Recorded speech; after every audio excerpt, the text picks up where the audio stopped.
अमरावती जिल्हा crusher association यांची वार्षिक बैठक धामणगावमध्ये संपन्न. सरकारला विविध मागण्यांचे निवेदन देऊन मागण्या पूर्ण न झाल्यास आंदोलन करणार.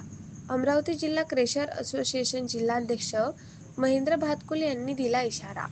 आज 6 सप्टेंबर रविवार धामणगाव शहरातील स्वादिका हॉटेल येथील अमरावती जिल्हा क्रेशर असोसिएशन जिल्हाध्यक्ष महेंद्र भातकुले यांच्या उपस्थितीमध्ये वार्षिक बैठक संपन्न झाली आहे.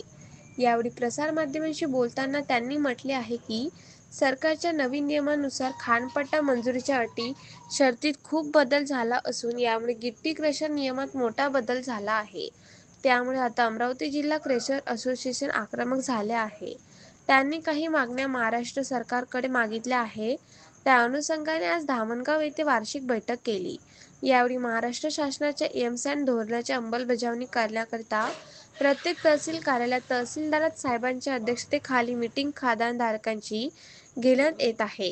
ती माहिती पूर्ण प्रमाणात मिळत नसल्यामुळे व शासनाच्या धोरणामध्ये म्हटले जाते की त्यामध्ये सामूहिक प्रोत्साहन योजनेमध्ये कर्ज मिळेल, वीज पुरवठा मिळेल, रॉयल्टीमध्ये सवलत मिळेल, या सर्व गोष्टीचा खुलासा होत नसल्यामुळे खदान व क्रशर धारकांना एमसँड युनिट लावण्यासाठी अडचणी निर्माण होत आहेत व तसेच खाजगी व सरकारी जमिनी याबद्दल सुद्धा अपुरी माहिती मिळत आहे.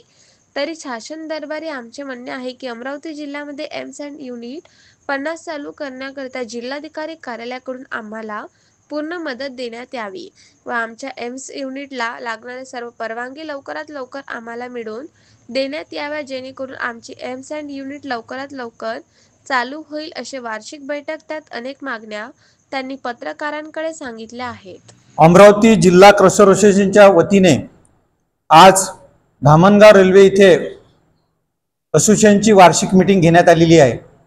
त्यामध्ये क्रशर व खदानधारकांवर होणाऱ्या अन्यायाबद्दल वाचा फोडण्यासाठी आंदोलनाची दिशा ठरवण्यात आलेली आहे आणि त्या आंदोलनाच्या दिशेमध्ये जे मुद्दे आहेत ते पुढील प्रमाणे मुद्दे आहेत. त्यामध्ये पहिला मुद्दा आहे आपला की क्रशर धारकांना जी व खदानधारकांना जी पर्यावरण अनुमती आहे ती मिळण्यासाठी 2 ते 3 वर्ष लागत आहेत. त्याच्या शासनाकडून मिटिंगा होत नाहीत. त्याच्यामध्ये खूप वेळ लागतो आहे आणि त्याच्यामध्ये ज्या डिमांड केल्या जातात कागदपत्राच्या त्या अतिशय कठीण असल्यामुळे त्या EC पर्यावरण अनुमती आमची होत नसल्यामुळे आमचे क्रशर धारकाचे आणि खदान चालू होण्यासाठी खूप विलंब होत आहे आणि त्याच्यामुळे आमचे धंदे बंद त्यामुळे होत आहेत. दुसरा मुद्दा आहे ग्रामपंचायत NOC. ग्रामपंचायत NOC मुळे आमच्या प्रत्येक ग्रामपंचायत जेव्हा आमचा क्रशर धारक आणि खदानधारक ग्रामपंचायत NOC मागायला जातो तेव्हा त्याला ग्रामपंचायत फार मोठ्या प्रमाणात कारणे दाखवतात आणि NOC देत नाहीत.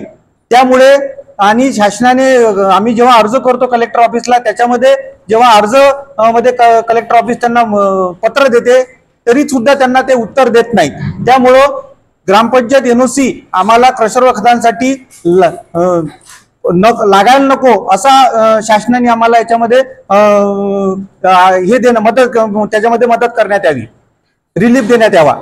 तसा जो मुद्दा आहे ETS मोजणी बद्दलचा, त्याच्यामध्ये ETS मोजणी आमच्या खदानधारकाची जिथपर्यंत आमची खदान 5 वर्षाची मुदत असते त्यामध्ये 5 वर्षाच्या मुदतीमध्ये त्यांनी आमची खदान 5 वर्षानंतर जेव्हा आमची मुदत संपते तेव्हा त्याची एक वेळा मोजणी करावी, जेणेकरून आम्हाला त्या ETS मोजणीचा जो मार्च मध्ये जो त्रास होता आमच्या क्रशर धारकांना तो होणार नाही.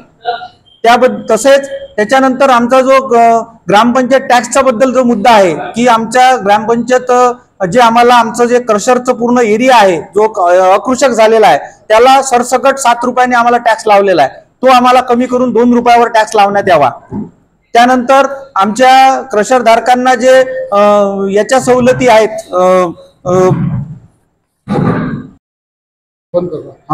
त्यानंतर आम्हाला आमच्या क्रशर आणि खदानधारकाकडून जो खनिज प्रतिष्ठान म्हणून आमच्याकडून 10% जो हे घेतला जातो, निधी घेतला जातो, तो निधी आमच्या ज्या खदानधारक ज्या मौजामध्ये त्याची खदान आहे त्याच मौजामध्ये तो त्या रोड दुरुस्तीकरिता तो निधी वापरला जावा, जेणेकरून तिथच्या ग्रामस्थांना त्या रोड खराब जाण्याचा त्रास होणार नाही आणि तो निधी तिथे वापरल्यामुळे रोडची स्थिती तुझा चांगली राहील.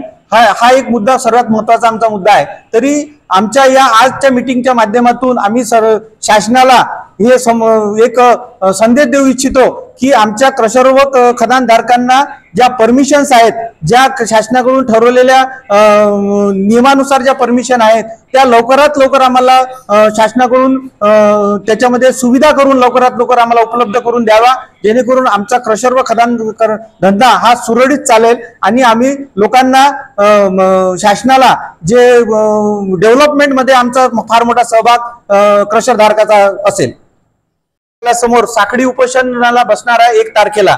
जर आमचे जे मुद्दे जर मान्य सरकारने केले नाही तर आम्ही साखळी उपोषणाला जिल्हाधिकारी कार्यालयासमोर 1 ऑक्टोबरला आम्ही आंदोलन करणार आहे.